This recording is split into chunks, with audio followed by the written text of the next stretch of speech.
Hello all, welcome to Chris's Beer Reviews. How are you? Hope you're doing really well. It's time for a beer review, and this one I'm excited about.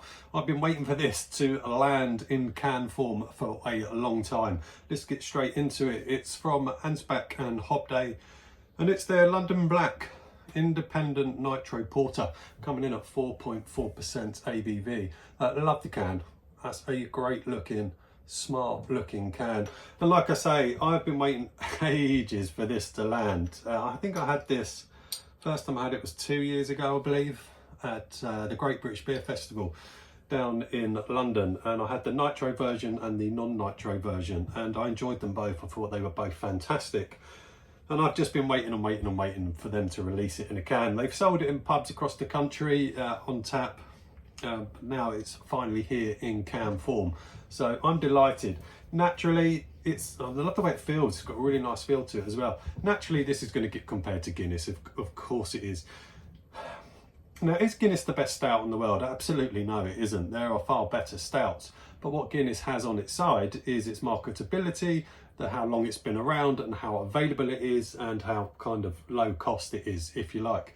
Whereas things like this are going to cost more than Guinness. It's independent, it's a craft brewer, it's naturally going to cost a lot more than Guinness. But I've got no doubt that that will be better than Guinness, but it's going to cost you money. And that's why it's never going to be massive mainstream, this type of beer, because it's craft and it's going to cost a little bit more. But like I say, Guinness just has that availability and it's low price, but there are far better stouts out there than Guinness.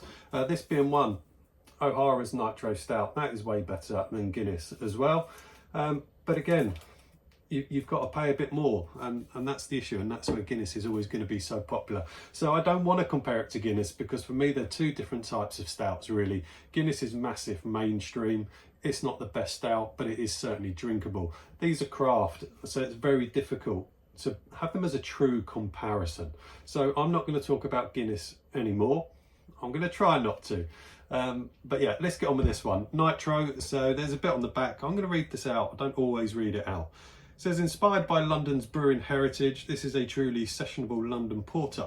Brewed for a smoother mouthfeel, perfectly balanced with cascading notes of coffee and velvety chocolate. A beer that champions the rich history and heritage of London's porters and modern independent brewing. The result is London Black, a beer that is easy drinking whilst full of character.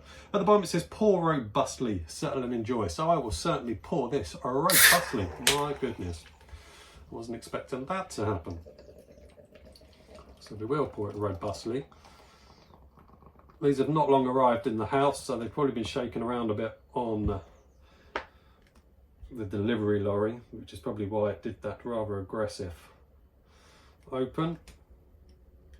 Let's pop that up there so you can see it, and there you go. That is definitely cascading a little bit quicker. Well, here we go, a little bit quicker than what Guinness would, but I think this has been shaken around a little bit. But it looks fantastic, doesn't it? A nice head. My hand is absolutely soaked. Nice head on there, pretty much a jet black, just a slight tan on that head. Well, let's get tasting. 4.4% ABV. Cheers. Really looking forward to this one. Let's get on the sniffs first. Now, what a beautiful aroma.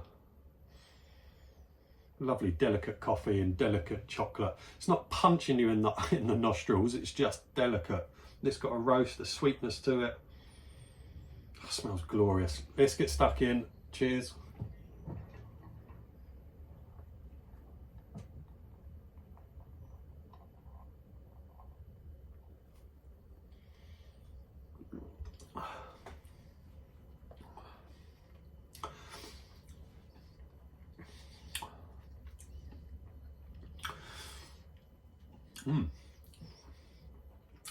I'm a bit surprised.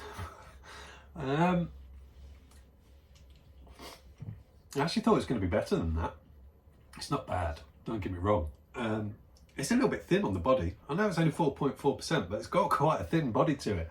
When I had it at the Great British Beer Festival, it was coming out the tap. So it's always going to taste better coming out of the tap. But that's a lot thinner than I was expecting. A lot thinner. I bought 12 cans of this, which isn't a problem. It's very drinkable.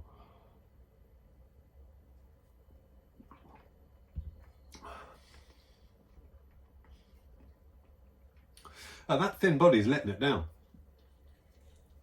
It's too thin for me, even at 4.4%. It is very nice. Don't you hate it when a beer just gives you a little bit of disappointment when you're expecting such good things from it, and I've waited so long. Maybe I've overhyped it. It's got lovely coffee notes that are delicate.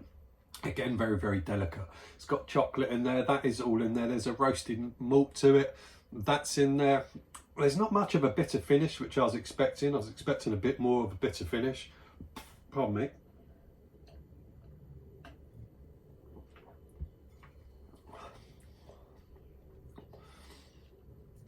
Do you know what? Actually, I wasn't going to do this, but there's some strong similarities to Guinness with that.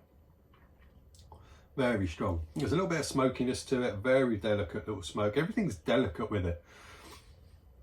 There's sweetness, brown sugar, the chocolate and the coffee is all there. I'm trying not to be disappointed, but I am a little bit. Disappointed. I think it's... didn't want to do it, but it actually is very close to Guinness, and I'm not sure that was their aim, to go that close to Guinness. And maybe it's working for them in their pubs. Maybe it's pulling a few people across where it's sold in pubs. I think that's better. The O'Hara's Nitro Stout, I think, is better than the Anspach and Hopday. There you go. I'll have one more mouthful. I'll do the taste profiles again, and then I'm done.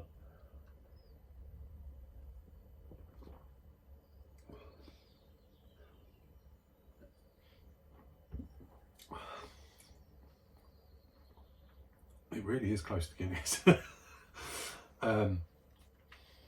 But better. It is slightly better.